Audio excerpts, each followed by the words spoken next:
सुप्रभात प्यारे बच्चों, हिंदी की कक्षा में आपका स्वागत है। बच्चों, पिछली कक्षा में हमने कर्तृवाच्य, कर्मवाच्य पर चर्चा की थी। आज हम भाववाच्य पर चर्चा करेंगे। भाववाच्य के अंतर्गत बेटा हमने कैसे उसको समझना है, ध्यान से देखिए। मैंने आपको बताया था कि कर्तृवाच्य जो है उसके अंतर्गत हमने क्या करना है। कर्तृवाच्य में हमने देखना है कि कर्म की प्रधानता होती है और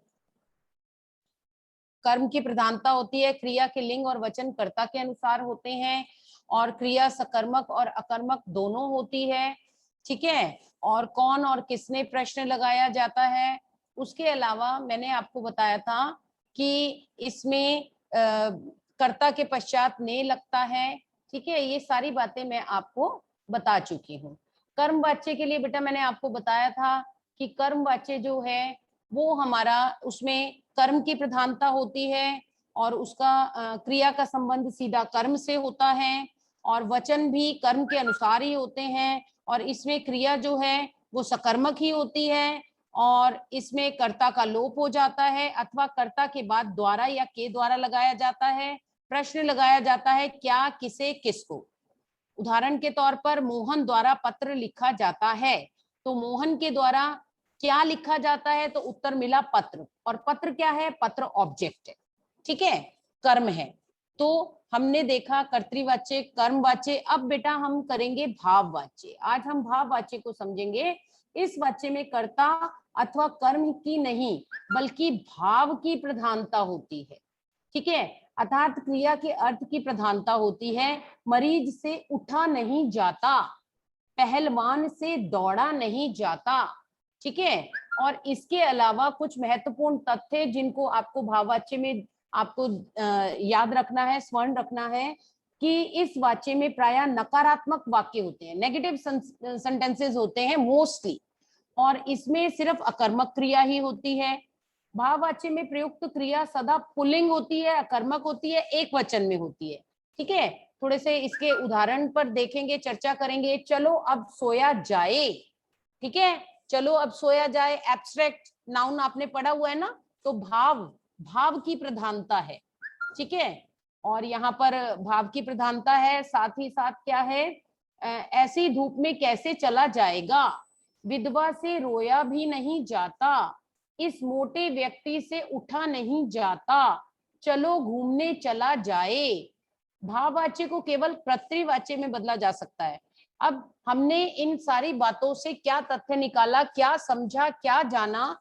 हमने जाना कि इसमें जो है वो भाव की प्रधानता होती है, पहली बात। दूसरी बात, क्रिया का प्रयोग कर्ता और कर्म के अनुसार ना होकर भाव के अनुसार होता है। तीसरी बात, सिर्फ अकर्मक क्रिया ही होती है और इसमें कर्ता जो है वो गौण हो जाता है। प्रायः क्रिया जो है इसमें निषेधात्मक होती है। प्रायः से मतलब है अधिकतर, नॉट ऑलवेज। ठीक है बच्चों, तो इसमें क्रिया सदैव एक वचन होती है, पुल्लिंग होती है, अन्य पुरुष में होती है और इसमें प्रायः से का प्रयोग किया जाता है। ठीक है, उदाहरण के तौर पर विमला से खाया नहीं जाता, तो विमला फीमेल है।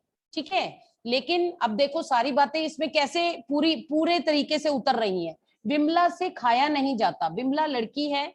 ठीक है, खाया नहीं जाता हमने उसको पुल्लिंग में दर्शाया है।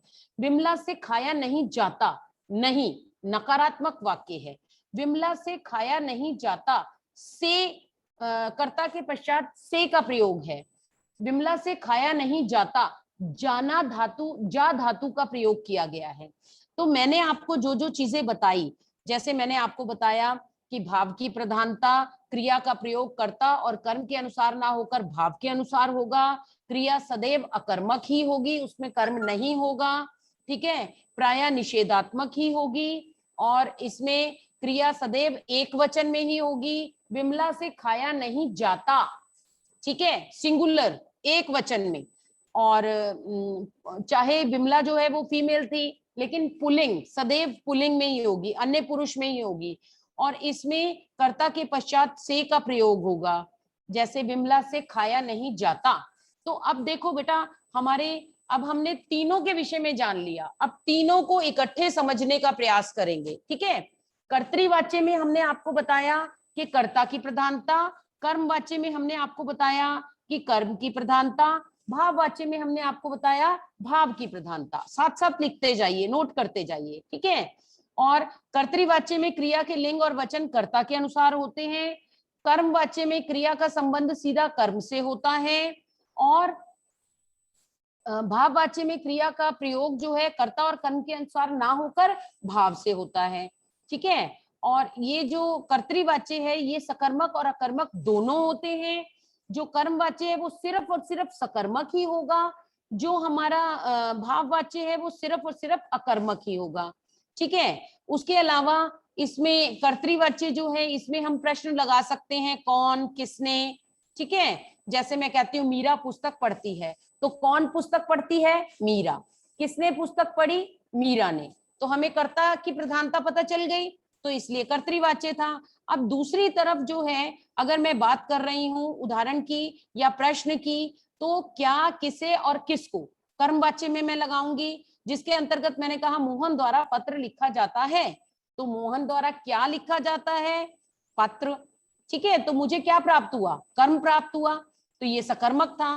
ठीक है, अब हमारा इसमें भाववाच्य में हमारा प्रश्न नहीं लगता। भाववाच्य में हम कैसे देखते हैं कि भाव की प्रधानता होनी चाहिए।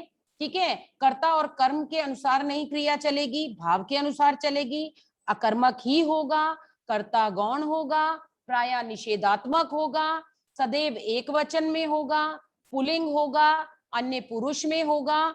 ठीक है, और जैसे मैंने आपको बताया कि कर्तृवाच्य में ने का प्रयोग होता है कर्ता के बाद, कर्मवाच्य में द्वारा और के द्वारा का होगा, और भाववाच्य में किसका प्रयोग होगा?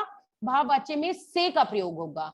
कर्मवाच्य और भाववाच्य में जा धातु का प्रयोग होगा, और जब हम इसका परिवर्तन करते हैं तो अगर वाच्य परिवर्तन करेंगे तो जिस भी टेंस में, जिस भी काल में हमें वाक्य दिया हो, हम उत्तर उसी काल में देंगे। तो बच्चों ये हमने आज आपको भाववाच्य समझाया, और आपको हमने तीनों जो वाच्य हैं उन तीनों में क्या डिफरेंस है, क्या अंतर है, क्या बातें हैं, क्या नियम है, उनसे परिचित कराया। तो आशा है आपको वाच्य समझ आया होगा। अगली कक्षा में हम वाच्य परिवर्तन पर चर्चा करेंगे कि वाच्य परिवर्तन कैसे किया जाता है, उसके क्या नियम होते हैं। तब तक के लिए आपसे अनुमति चाहेंगे। धन्यवाद।